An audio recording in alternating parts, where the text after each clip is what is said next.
Vamos lá, minha gente queridíssima. Dando continuidade aí, a ação declaratória de constitucionalidade. Já vimos que o Procurador-Geral da República vai atuar na ADC como atua na ADI, vai dar uma opinião jurídica a respeito da ação. E vai atuar mesmo nas ações que tenham sido por ele ajuizadas. Quanto ao AGU, não faz muito sentido a sua atuação, porque, afinal de contas, quem ajuizou a ação já deve tratado, né, já deve de ter feito uma boa defesa do texto que está sendo objeto de uma ação que só pretende confirmar a sua constitucionalidade.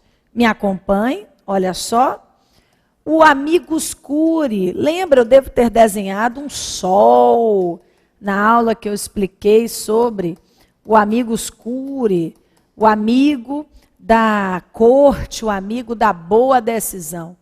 Gente, do mesmo jeito que o Amicus Curiae vai atuar nas ações diretas de inconstitucionalidade, também pode perfeitamente atuar na ação declaratória de constitucionalidade, na ação direta de inconstitucionalidade por omissão e na arguição de descumprimento de preceito fundamental. O Amicus Curiae é uma organização coletiva que vai colaborar, não é, com o Supremo Tribunal Federal no julgamento da ação declaratória. Pensem numa ação declaratória para confirmar a constitucionalidade da Lei Maria da Penha. Quem é que atua? Isso, várias organizações não governamentais, associações em defesa da mulher, não é? Várias entidades para trazer a sua argumentação para que o Supremo analise, não é? Antes de dar a decisão final. Tranquilo, minha gente? Beleza? Agora, vamos aqui comigo. Olha só. É admitida cautelar em sede de ação declaratória de constitucionalidade? Sim. É admitida a cautelar? Sim. O artigo 21 da Lei 9868 de 99 diz o seguinte, preste atenção.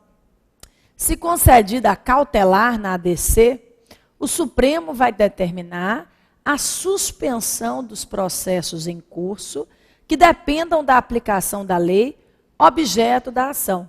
Então, preste atenção.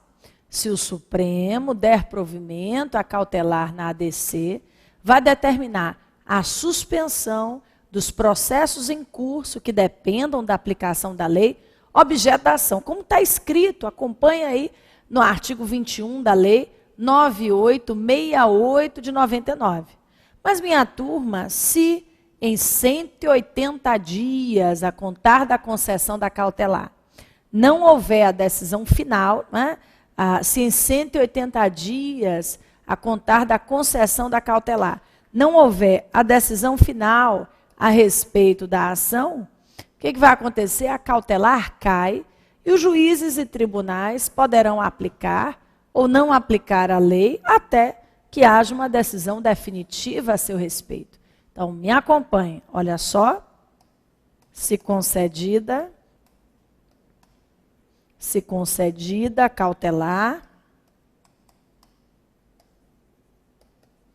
Se concedida cautelar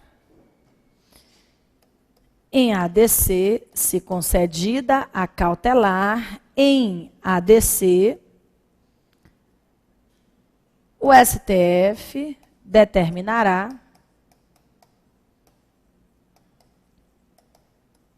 se concedida a cautelar em ADC, o STF determinará a suspensão dos processos em curso que dependam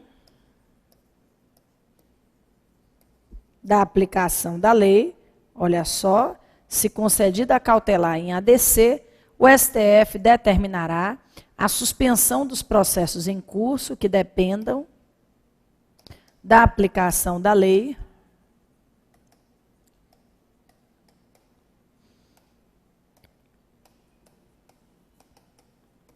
objeto da ação. Se em 180 dias, isso está escrito, gente, lá no artigo 21 da Lei 9868. Se em 180 dias não houver o julgamento final, a liminar cai,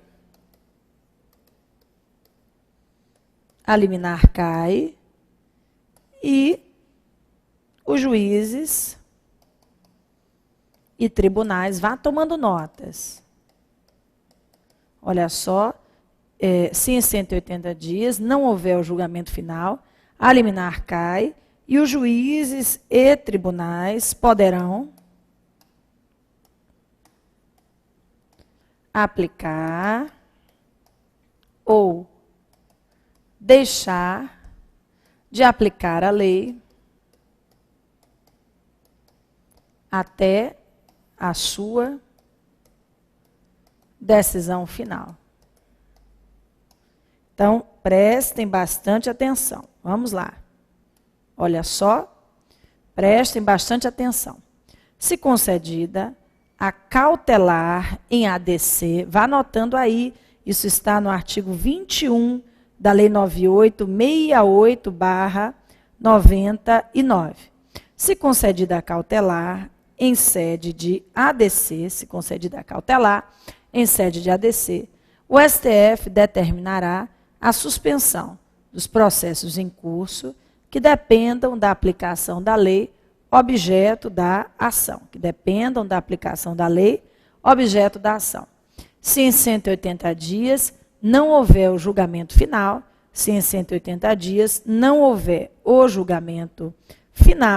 a liminar cai e os juízes e tribunais poderão aplicar ou deixar de aplicar a lei até a sua decisão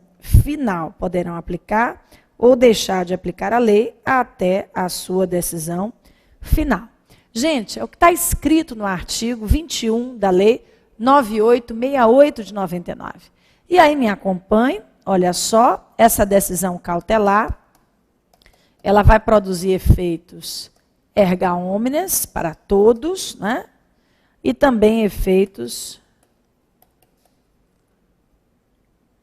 vinculantes.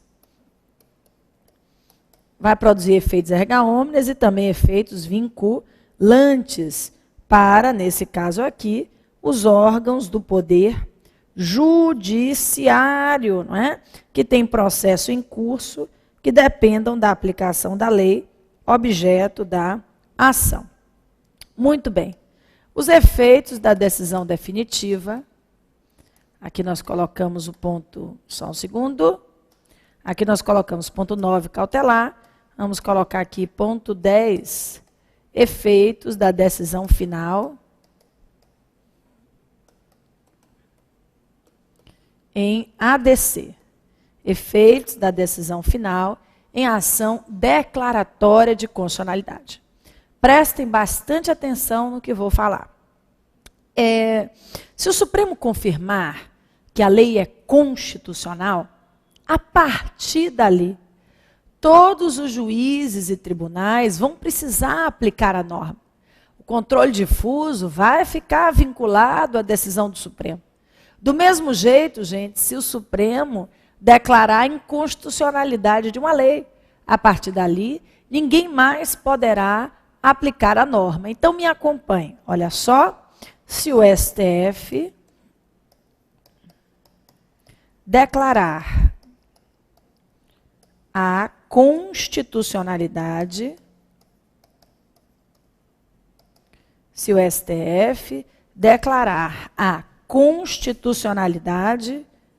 da norma,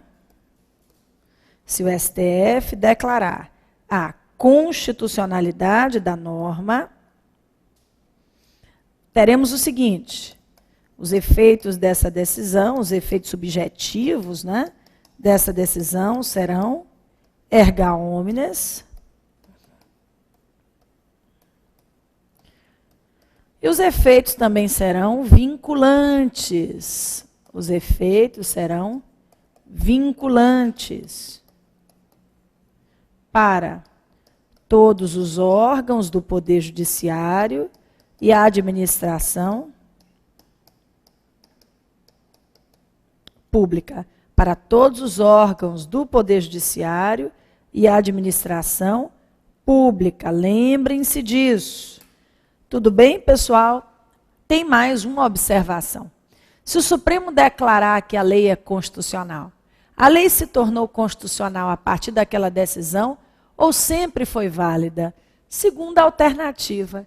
Então, a regra geral é de que uma declaração de constitucionalidade gera efeitos o quê?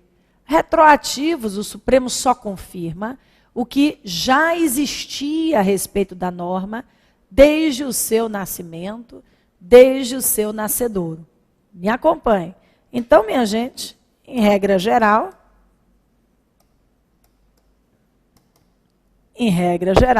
os efeitos dessa declaração de constitucionalidade serão efeitos o quê?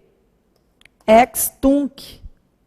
Ou seja, a Corte vai confirmar o que já existia a respeito da norma desde o seu nascimento, desde o seu nascedouro. O Supremo vai confirmar o que já existia com relação à norma desde o seu nascimento, desde o seu nascedouro. A norma não se tornou constitucional a partir dali.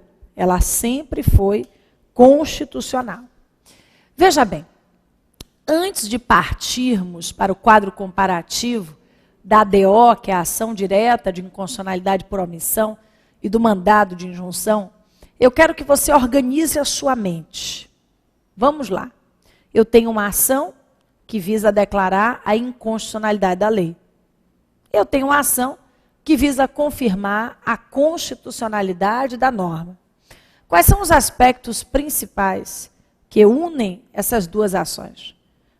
Quais são os legitimados ativos para a sua propositura? Exatamente os mesmos, os legitimados do artigo 103, incisos de 1 a 9.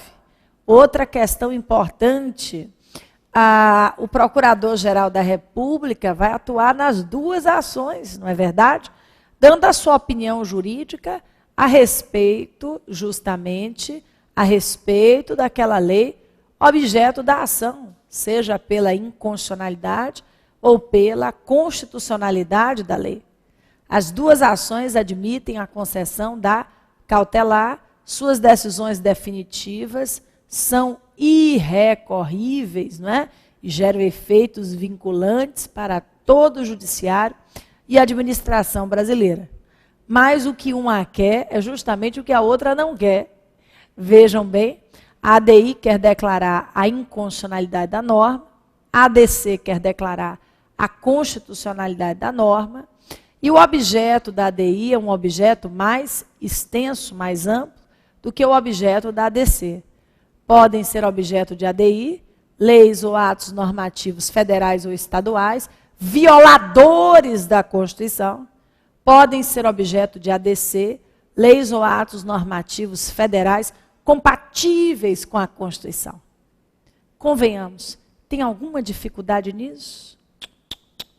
É só organizar o seu caderno direitinho, com os pontos principais, mas não tem dificuldade nenhuma. Agora, minha turma, nós vamos cuidar da ADO, da ação direta de inconstitucionalidade por omissão, juntamente com o mandado de injunção, porque na aula de MI, eu tenho aqui anotado, tem tudo anotado, de pedido de cocadinha, né, a referência de aula. Então, minha turma, agora, como eu não fiz o quadro comparativo entre essas duas ações do MI, vou fazer agora na ADO. Me acompanhe. Vamos colocar aqui o próximo título. Quadro comparativo. Quadro comparativo de ADO e MI. Quadro comparativo entre a ADO e o mandado de injunção. Vamos lá. Vamos colocar aqui. ADO e um quadrinho. Como meu quadro aqui, ele tem um limite, não é? Eu não vou conseguir botar tudo aqui nessa folhinha. Mas você não precisa fazer vários quadros não, viu? Você faça um quadro só e vá preenchendo aí esse quadro com essas duas colunas ao longo da explicação. Bem, em primeiro lugar, essas duas ações nasceram em 1988. Primeira referência. Essas duas ações surgiram em 1988, com o objetivo de defender a efetividade da Constituição. Minha turma querida, tanto a ADO quanto o MI, visam combater a síndrome de inefetividade das normas constitucionais. Vocês sabem que há na Constituição várias normas dependentes de regulamentação. A ADO e o MI foram importados do direito comparado justamente para combater esse mal na omissão normativa. Me acompanhe. Então, nasceram ambas em 1900 e... Vou colocar até um coração aqui para trazer energia positiva para os seus cadernos. As duas ações nasceram em 1988. A ADO surgiu do direito português, o mandado de injunção do direito norte-americano. Então, preste atenção. Do mesmo modo que a ação direta, do mesmo modo que o mandado de injunção, a ADO surgiu para dar plena efetividade às normas constitucionais dependentes de regulamentação. Mas essas ações, elas são diferentes por vários motivos. A começar, vamos lá, já coloquei aqui a sua origem diferente, mas além disso, preste atenção. A ADO é a ação do controle concentrado de constitucionalidade. Prestem bastante atenção. A ADO é a ação do controle concentrado de constitucionalidade. A ADO é a ação do controle concentrado de constitucionalidade. O MI é remédio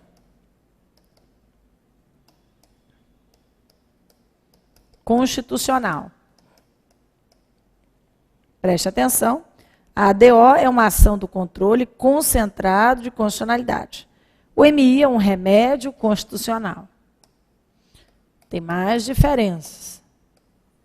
Na ADO, não se discutem casos concretos. Na ADO, não há caso concreto. No MI, há caso concreto, não é? No MI, há conflito, há caso concreto a ser resolvido. No MI, há caso concreto a ser resolvido. Preste atenção. Com o ajuizamento da ADO, se pretende o quê? Defender a efetividade da Constituição. Regulamentar todas as suas normas para que a sociedade possa vivenciar uma verdadeira Constituição. No MI, gente, se pretende impetrar um MI para defender o quê? O direito da parte de ter aquela regulamentação para usufruir o seu direito. Então, é como se na ADO se analisasse a falta da lei na sua abstração jurídica. Ou seja, fora de um caso concreto, fora de uma situação específica. No MI, não. Se analisa a inconstitucionalidade por omissão, a falta da lei, justamente naquela situação específica. Me acompanhe? Olha só. A legitimidade ativa para a propositura da ADO. Essa é uma das grandes diferenças entre essas duas ações. Você já sabe que é a turma do artigo 103, incisos de 1 a 9 é a turma do artigo 103, incisos de 1 a 9 da Constituição. No mandado de injunção, nós temos, já vimos isso, nós temos o MI individual, que qualquer pessoa pode ajuizar, desde que haja um direito fundamental dependente de regulamentação. E temos o MI coletivo, que são os legitimados ativos do artigo 5º, inciso 70, que podem apresentar. Então, prestem atenção. Na ação direta de inconstitucionalidade por omissão, não há um caso concreto a ser resolvido. A ação é proposta em defesa da efetividade da Constituição. A legitimidade ativa da ação direta de inconstitucionalidade por omissão é a mesma legitimidade ativa das demais ações do controle concentrado de constitucionalidade. O MI visa resolver um caso concreto. A pessoa ingressa com mandado de injunção para defender um direito que precisa de regulamentação para que esse direito possa ser exercido. E quanto às modalidades, existe o MI individual, em que qualquer pessoa pode apresentar, e o mandado de injunção coletivo, cuja legitimidade ativa é a mesma do MS coletivo. Me acompanhe? ADO e MI. Vamos lá, outra observação. ADO visa defender normas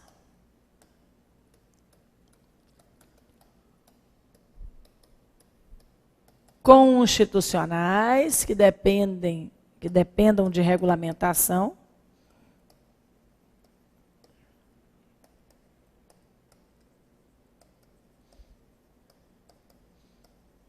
Olha só, a ADO visa defender normas constitucionais que dependam de regulamentação. MI visa defender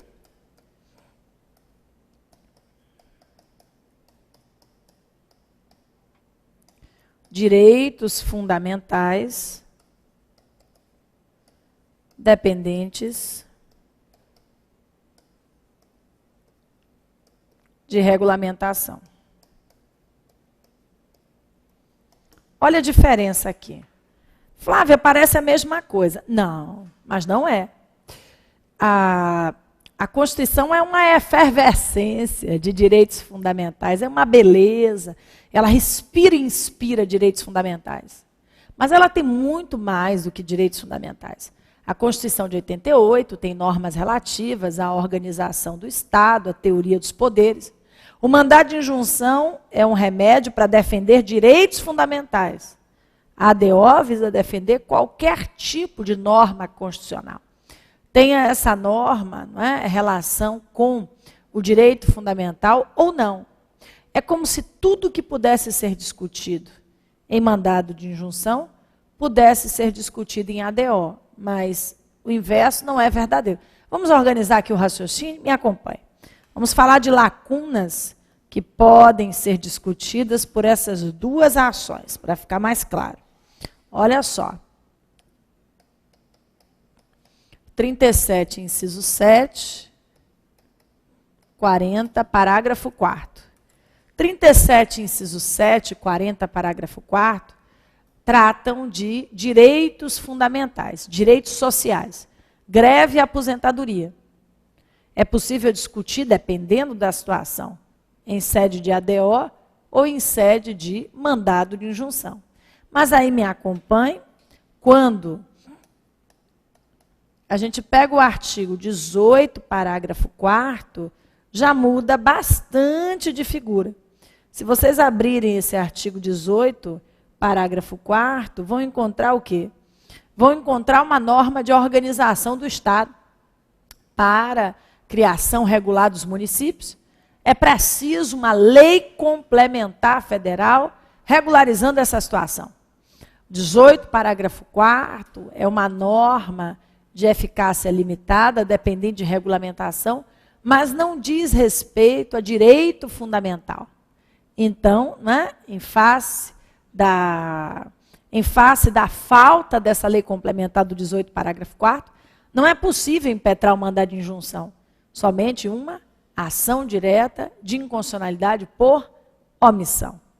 Vamos aqui de novo, venha comigo. Vamos começar nosso quadrinho aqui, para destacar alguns pontos bem importantes. Vamos nós. Prestem bastante atenção. Essas duas ações, elas nasceram em 1988. Elas nasceram em 1988. ADO do direito português, o mandado de injunção do direito norte-americano. Muito bem. A ADO é a ação do controle concentrado de constitucionalidade e o MI é um remédio constitucional. Então, a natureza jurídica entre essas duas ações é diferente. Na ADO não existe caso concreto a ser resolvido, né? Se apresenta a ADO para que a Constituição possa, né, ser regulamentada, não porque a falta da lei está prejudicando a vida de A, B ou C, né? Esse não é o propósito da ação. No MI, não, no MI há caso concreto, há conflito que deve ser resolvido, sim, né? Há um conflito real que precisa ser resolvido. Na ADO, a legitimidade ativa é a mesma das demais ações do controle concentrado de constitucionalidade. Artigo 103, incisos de 1 a 9. No mandado de injunção, nós temos o MI individual, em que qualquer pessoa pode ser autor, e o MI coletivo, na forma do artigo 5º, inciso 70. Eu costumo dizer aos alunos da segunda fase, não é? E essa é uma parte importante, que não tem como confundir um ADO e um MI na hora da prova. Claro, Joana Augusta, ela vai procurar os seus serviços para ajuizar uma ação direta de inconstitucionalidade por omissão. Não, minha turma, Joana Augusta não é legitimada ativa para ADO. Joana Augusta só é legitimada ativa para o MI.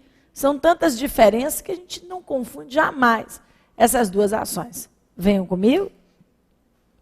Ainda aqui, a ADO visa defender normas constitucionais que dependam de regulamentação e o MI visa defender direitos fundamentais que dependam de regulamentação.